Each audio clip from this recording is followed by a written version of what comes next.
At 12:17 a.m., still in my wedding dress, I realized my marriage had already ended. And he didn't know I was listening. The room was dark, except for the soft glow of a bedside lamp I never turned off. My veil lay crumpled on the chair. My shoes were kicked off like I'd escaped something instead of celebrating it.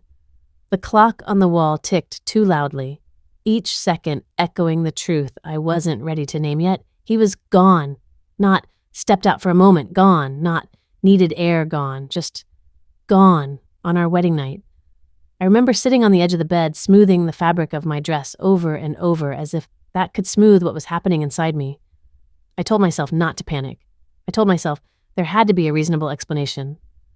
But then midnight came, and with it, sounds that didn't belong to a bride waiting for her husband. Footsteps, laughter, voices I didn't recognize, but one I knew all too well. My heart didn't break all at once. It cracked, slowly, painfully, as humiliation crept in first. Then shock, the kind that makes your ears ring and your body go cold. I felt invisible, forgotten, like the entire day, the vows, the promises, the way he looked into my eyes and swore forever, had been a performance meant to distract me from the truth waiting in the dark. I didn't cry right away. That came later. What I felt first was something quieter, heavier. A silent rage that settled deep in my chest and stayed there, steady and sharp. Because in that moment, listening without being seen, I understood something clearly. He thought he left me alone. He was wrong. If you've ever been betrayed by the one person who swore they'd never hurt you, if you've ever smiled in public while your world was falling apart in private, then you already know this feeling.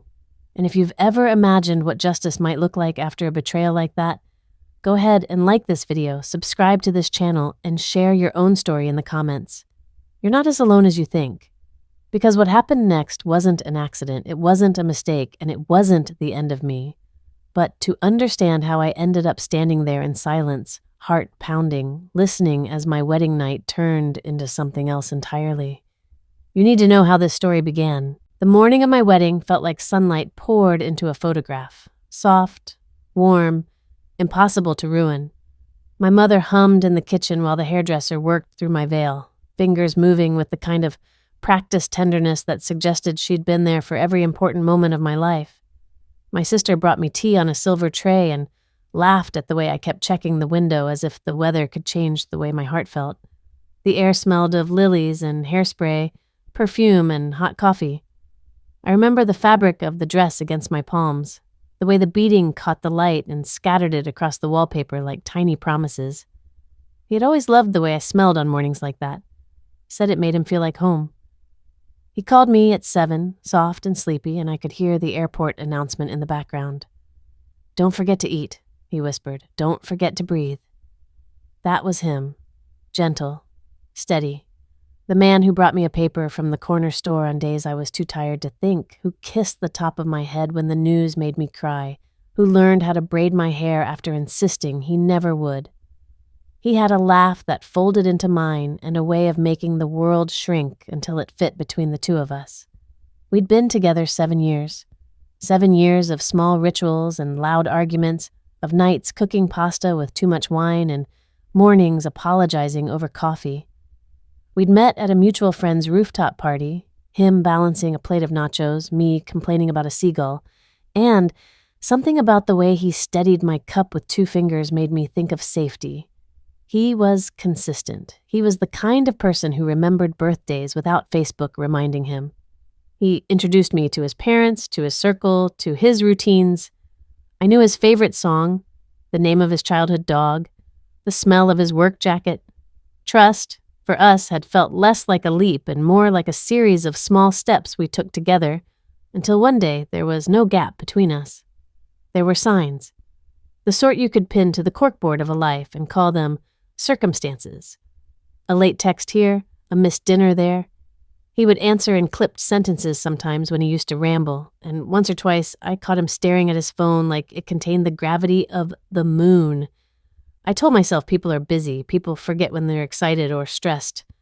I wanted to believe him the way you want to believe the person holding your hand at the altar, that their promises are not performative, that their silences are not hiding anything. On the drive to the venue, my bouquet on my lap, my father kept squeezing my knee as if to check I was still there. The church bells rang like a secret I could only understand with my chest. I practiced smiling in the rearview mirror because on stage you are allowed to be larger than your fear. When I walked down the aisle, it felt like a thread pulling me toward him, toward a life we'd rehearsed in late-night conversations and whispered plans. The vows we spoke were not long, simple truths, the sort that ask more than they promise. He said my name like it belonged to him. I said his like it belonged to me. Applause vaporized the last small doubts. For a few blinding, dizzy minutes, everything was exactly as it should be. We danced. We posed beneath a chandelier that looked like a starfield. My cheeks hurt from smiling. Friends leaned into us, bottles were uncorked, toasts made.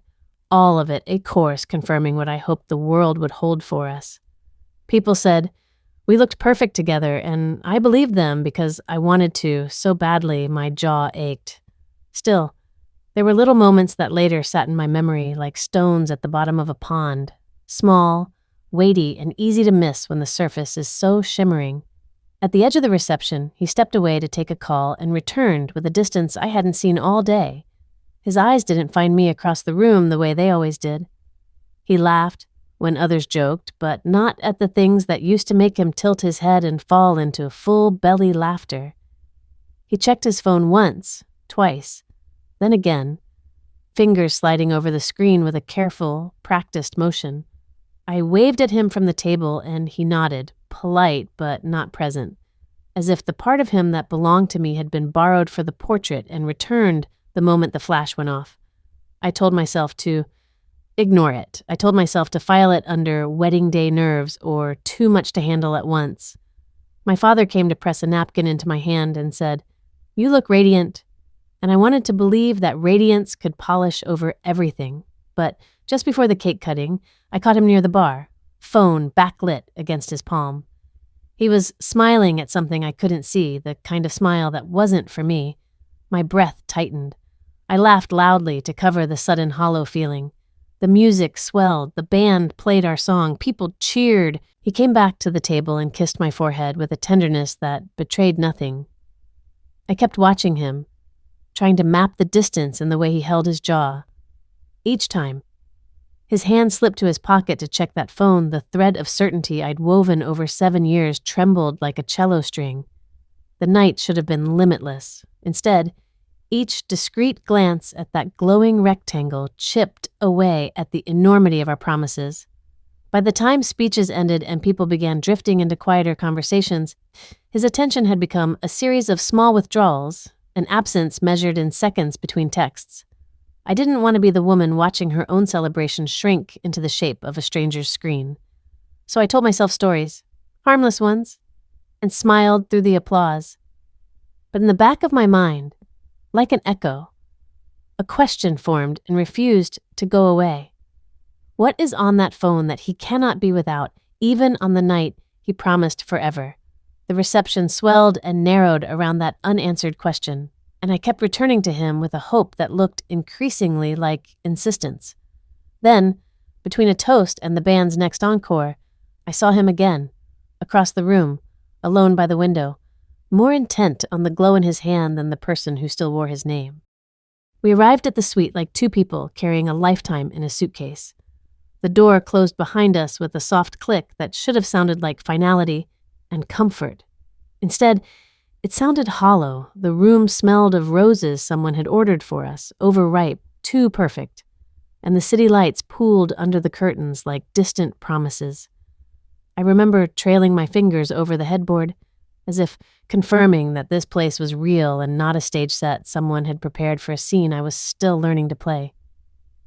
He says, "I'll be right back," like it's an ordinary line, tossed between bites of dessert and the rest of a perfectly scripted evening. His voice is calm, steady, the same voice that had steadied me through countless storms. He kissed my wrist with a tenderness that felt habit-made rather than heart-made.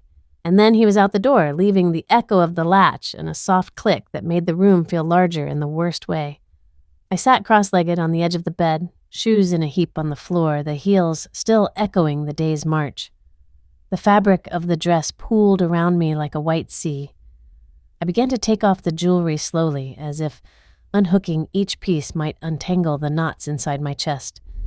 The bracelet that had been a gift after a difficult year. The delicate necklace he'd chosen at a market because I liked the way the pendant caught the light. My engagement ring, heavy and impossibly warm from my finger, was the last to go. I rolled it between my thumb and forefinger, felt the tiny smoothness of the band, and for a second I wanted it back on more than anything. But then I remembered the way his smile had been too practiced at the reception, and the hand that had slipped the ring back into its box trembled, just a touch. Hours arrived like a slow, inexorable tide. I checked my phone and saw a string of messages, short, clipped, nothing directed at me. The first hour I told myself he was dealing with a guest, a family emergency, something unremarkable. The second hour I called a friend and laughed through an explanation about wanting to be dramatic for storytelling's sake. The third hour, I stopped laughing. Embarrassment settled in first. It's so strange how your body invents new languages for shame. The way your cheeks flush at the memory of every face that had congratulated you that day. The way you imagine gossip forming syllables even as the band's last chord dissipates. I thought about how people might be back at the hotel bar asking, "Where's the groom?" And how someone might be saying, "Oh, maybe it's nerves," as if nerves could explain away the cold hole opening in my stomach. Self-blame arrived like a late guest who refuses to leave. Had I missed something? Had I been so consumed with being the perfect bride, the smiles, the nods, the placement of napkins, that I'd ignored what was happening in the margins of our lives? I replayed the last week in my head, the slightly curt texts, the one missed dinner, the laugh that didn't reach his eyes. Maybe, the thought whispered, I had been blind because I wanted to be blind. Maybe I had let the narrative of happily ever after write the last lines before I'd had a chance to see the whole page. Fear crept in next, soft and insistent. It has no flash or horns. It simply sits down beside you and waits. I imagined him on a street corner somewhere, his phone pressed to his ear, saying something I wasn't meant to hear. I imagined him with a stranger I couldn't picture, in a place I didn't know how to find. The room's comforts seemed suddenly theatrical, the throw pillows arranged as if for photographs, the spare robe hanging on the closet door, the untouched bottle of champagne sweating in a bucket like a secret kept chilled for the wrong person. Midnight drew close, then closer, and the air in the room grew thick with the kind of quiet that makes every small noise sound huge. I paced, then sat, then removed my makeup with trembling hands, watching the smudges appear like a map of the night's unraveling. I poured a glass of champagne and left it untouched, the bubbles fizzling in silent accusation. I sat on the balcony and looked at the city, cars like fallen stars, windows like eyes that never blinked, and tried to steady my breath so the panic wouldn't claw up my throat. At one point, I convinced myself to sleep, if only for a breath. I folded into the sheets, heels of my hands pressed to my temples, feeling utterly ridiculous for falling asleep while my whole life felt like a question mark. But sleep was a liar. I woke to the hush of the room and the weight of absence. The clock on the bedside table read 11:46, 12 minutes, until a new day began that I had imagined would start differently. Each minute felt like a small resignation. Then, just as the minute hand began its slow crawl toward midnight, I heard something from the hallway below, a sound that sliced clean through the gathering quiet. Footsteps, light, quick, not the deliberate tread of someone leaving, but the flutter of movement that suggested company. Voices followed, low and soft at first, like the warmth of someone else's conversation leaking into the room. There was laughter, an easy laugh that made my throat close. It was not my laugh. It was not the laugh I had grown to know and love over 7 years. It was another sound, jovial and intimate, and the familiarity of its cadence hit me like a cold wave. I pressed my ear to the door as if sound could be examined like a bruise. The voices were close enough that I could catch fragments. "Can you believe?" So careful. phrases that meant nothing without context and everything with it. My heart stuttered. I rose slowly, like someone approaching a cliff. The door's edge hid the hallway scene, but could not hide the way the laughter made my hands go numb. I sat down again on the bed, the dress crinkling beneath me, and realized with a clarity that felt too bright and merciless that this was not a simple absence. This was a presence I hadn't been invited into. Midnight hung there, heavy and expectant, and for the first time since I'd said I do, I knew I had to listen. The silence in the hallway felt like a held breath, thick, waiting as if the world had pressed pause and left me in the frame. Then a sound cracked it open, a low chuckle, the scrape of a chair, the soft clink of glass against glass. My chest folded inward.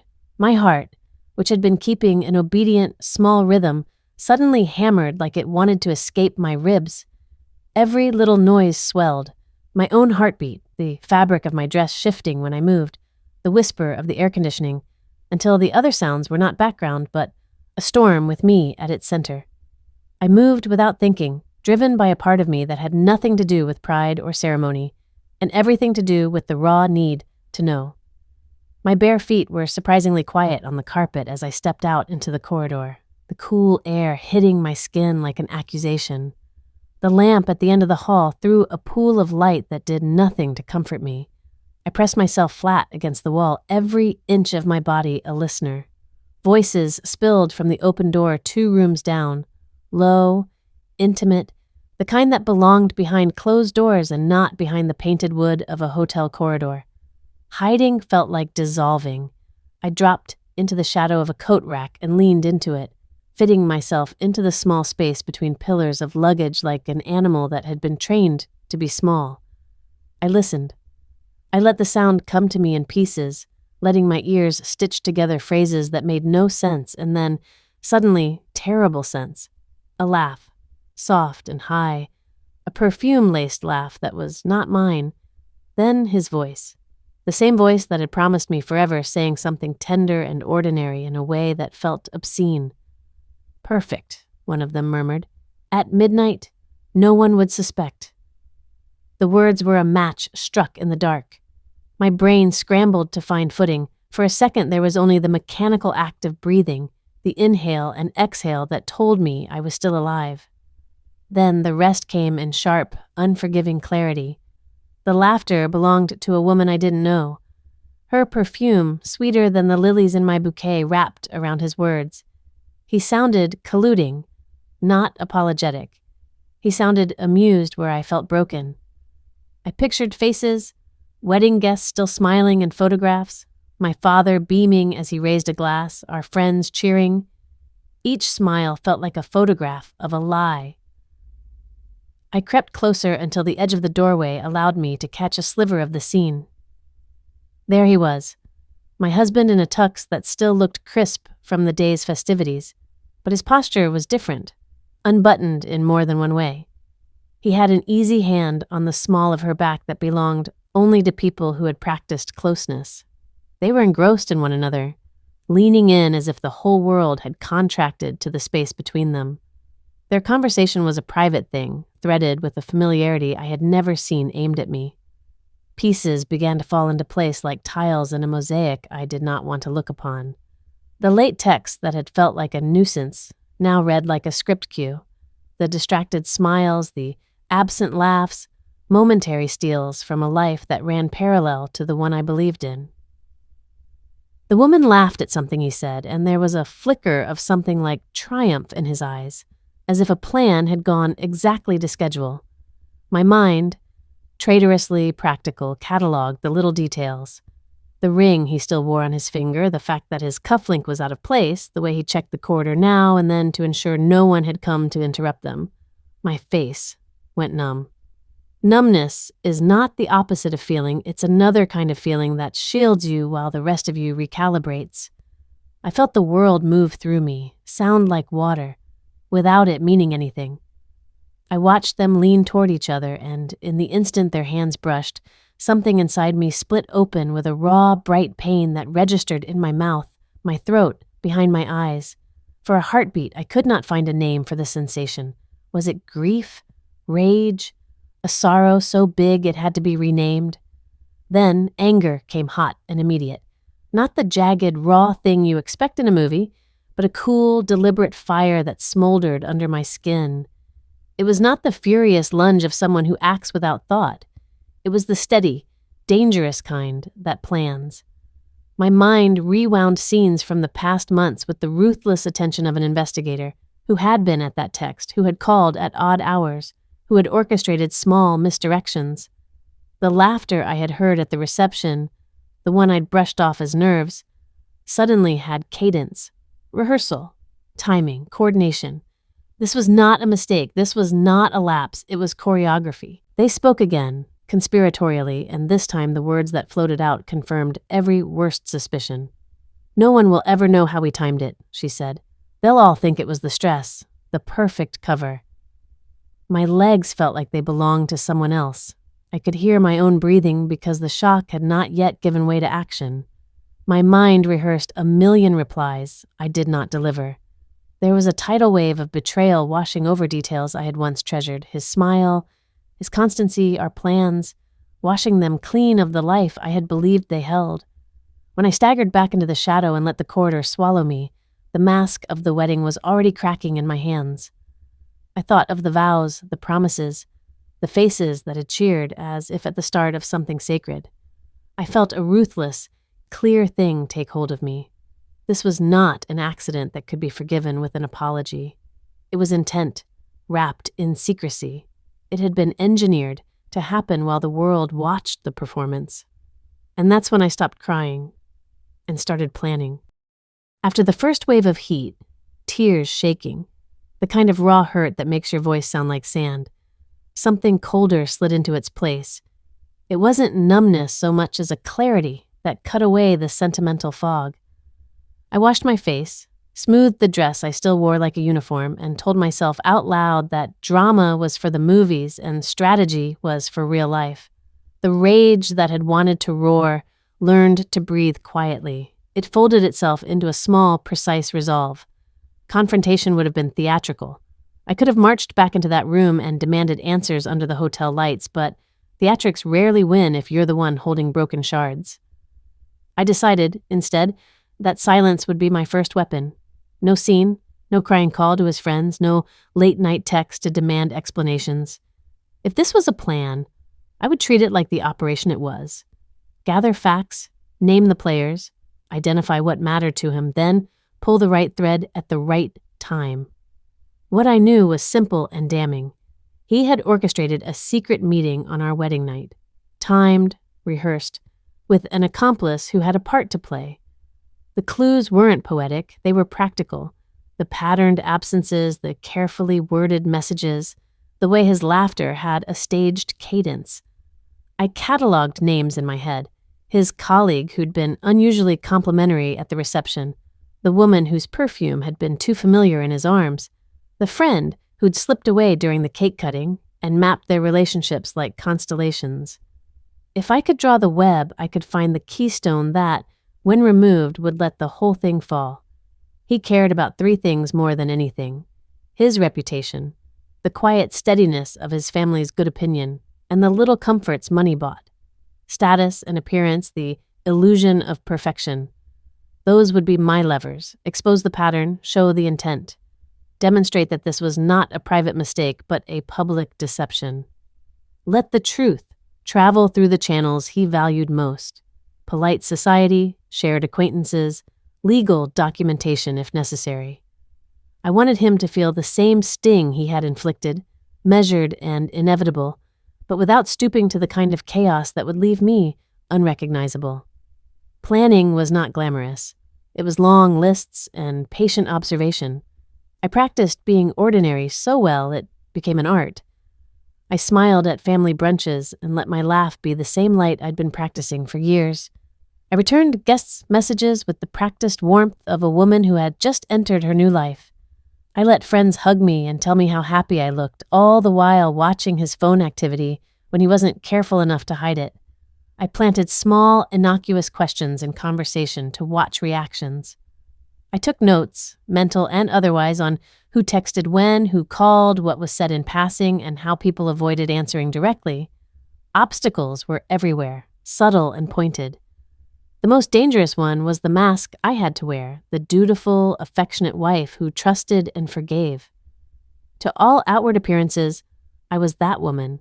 Inside, my ribs felt like the inside of a locked box.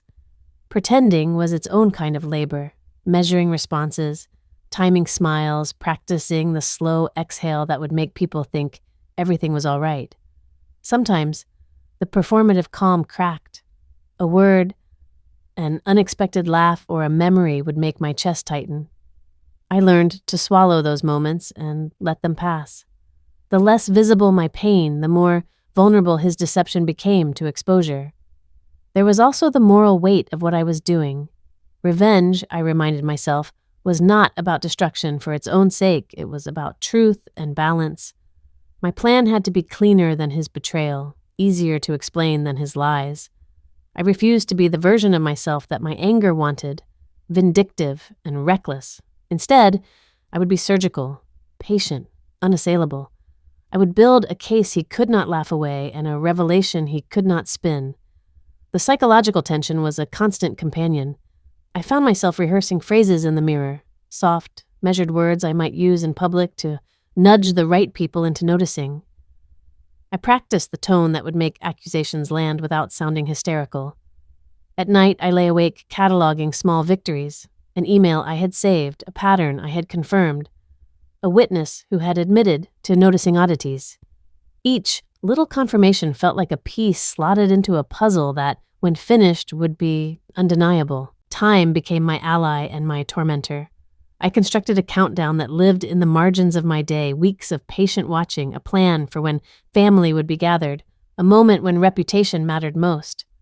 I watched calendars more closely than clocks, waiting for the gathering that would maximize his exposure, an anniversary party, a holiday dinner, or perhaps a moment when a professional consequence could be applied. The longer I waited, the clearer the picture became. The plan sharpened. I practiced the most difficult thing of all, to look at him in public and see only the man who had been false, while keeping my voice steady and my face composed. People would never suspect the quiet engine running under the calm surface. He thought the wedding night was the end. It was only the beginning. We chose a Sunday, one of those sunlit afternoons when everyone thought a family reunion would be warm and easy. The house hummed with small talk and the scent of roast and lemon pie. Candles flickered on the mantel as if to soften whatever was about to be said. It seemed ordinary, so ordinary that no one would suspect anything dramatic was coming. That was the point. I wanted the reveal to land where it would hurt most, among the people who granted him dignity by association. I arrived wearing calm like armor. My dress was simple, my hair pulled back, my smile practiced and slow. I greeted relatives, accepted hugs, answered questions about the honeymoon with a lightness I felt like an actress carrying a role. He moved through the room the way a man accustomed to applause does, effortless, unchecked. He still believed the show was over. He believed the applause had sealed us. He believed, most dangerously of all, that I had no script left. Timing mattered. I let the conversation drift toward the early years, toward stories that painted him as reliable, steady, the kind of man people trusted with small secrets and larger favors. I watched faces, my mother's, his father's, friends we'd had for years, and I waited for the moment when attention gathered. When it did, I spoke. I didn't shout. I didn't slam doors. I set a small envelope on the coffee table like a quiet accusation, and I said simply, "There are things I think everyone deserves to know." The room inhaled. The clink of a fork in a hand sounded enormous. He laughed, a short, brittle sound that betrayed the first flicker of panic. I opened the envelope. I let the paper unfold with the care of someone who knows the choreography. Inside were copies, screenshots of messages, timestamps, the careful breadcrumb trail he'd left. There were photos I'd taken that night, small images that captured the way his body had turned toward someone else, the proof of proximity. I had printed bank slips, travel receipts, mundane, administrative things that when assembled, told a story with the clinical logic of evidence. I placed each piece on the table, not dramatically, but with practiced calm, and watched as the tableau arranged itself into accusation. Then, I spoke the truth, measured and quiet. I told the shortened version that fit in the space between breaths, the meetings, the timed absences, the choreography of a betrayal engineered to look like stress. I read aloud the messages and their timestamps. I named who had been involved without hysteria, only clarity. Each sentence landed like a small stone. Ripples traveled outward, heads turned, eyes widened, someone knocked over a glass. The sound was small, but it felt like a crack starting to run through his composure. His reaction was a study in shrinking. First, there was an attempt at humor, a thin smile that aimed to dismiss. Then, his jaw tightened. The color drained from his face in a way that seemed to move in slow motion, like a scene stretched on film. He tried to interject, to pivot, to make it about something else, but the evidence sat on the table between us like a third person in the room. He went from bluster to silence faster than I'd expected. Panic edged into his movements. He began to look not at me, but at the audience, searching for an ally among the faces he'd banked on.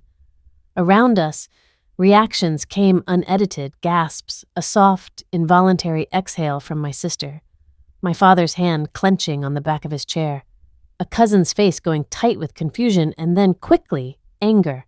Someone whispered, "Is this true?" As if the question were a legal plea. I answered with the documents and the time-stamped words and let the room decide. People who once smiled at him looked at him then with something colder. Betrayal has a way of converting affection into a kind of disbelief that tastes like grief. He tried to explain. At first he used the old lines, misunderstanding, a joke, something blown out of proportion. His voice wavered and then broke. He glanced toward his father, toward friends, maybe hoping for an intervention that would spin the narrative back into safety. None came. Instead, faces that had been sheltered by courtesy hardened. I saw the collective recalculation, the mental ledger updating to include the evidence I'd spread across the table. There was a legal ripple to it as well. A distant relative who worked in compliance asked quietly what had been shared. A friend who had once spoken of contracts and reputation left the room to make a call.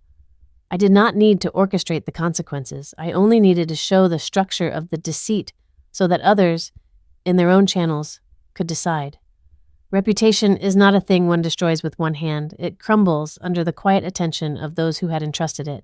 Through all of it, I felt an odd, profound lightness. I did not yell, I did not beg, I did not collapse into the theatrical grief that the movies promised. Instead, I felt the small, iron relief of truth being placed where it belonged. When his voice failed and his face went still, I rose. My legs moved like someone who had rehearsed walking away for 1,000 small rehearsals. I walked not with triumph, but with dignity, as if each step was a punctuation mark closing a sentence I was finished reading. As I moved past the room, I watched the effect unravel in slow motion, the way a head bent to read a message, the way a hand went to the phone, the way whispers threaded into a chorus.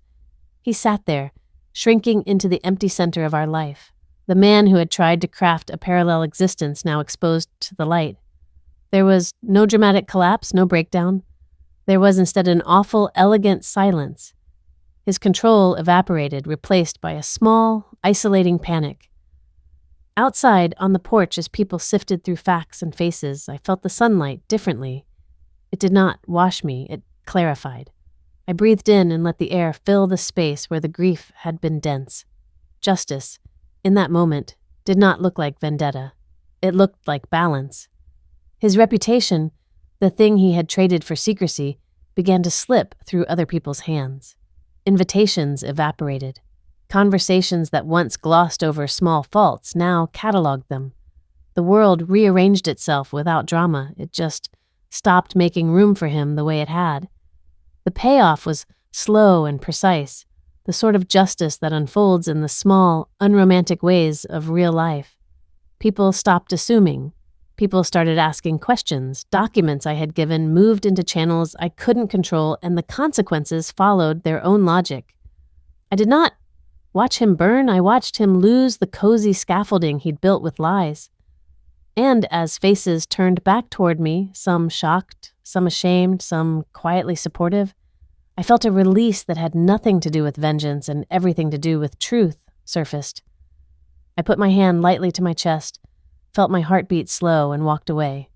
Not with a shout, not with a scene, just walking, slow motion and sure, into a life that finally could be rebuilt on something honest. The days that followed were quieter than I expected. Not empty, just honest. Healing didn't arrive all at once, and it didn't come with fireworks or applause. It came in small, ordinary ways, in the mornings when I woke without that tight knot in my chest, in the afternoons when I caught my reflection and didn't flinch, in the evenings when silence no longer felt like abandonment but like space, room enough to breathe again. I relearned my own worth slowly, the way you relearn a language you once spoke fluently. I stopped measuring myself against a story that was never true. I stopped asking what I could have done differently to prevent a betrayal that had been planned without me. And in that letting go, something steady returned. Not innocence, never that, but strength. The kind that doesn't announce itself. There are lessons I carry now, not like scars, but like tools. Trust the instinct that whispers before it has proof. Pay attention to what feels off, even when everything looks perfect. And remember that silence is not weakness. Silence, used with intention, can be power. It can be observation. It can be preparation. People asked me if I felt guilty, if I regretted exposing him the way I did. The answer surprised even me. I didn't destroy him. The truth did.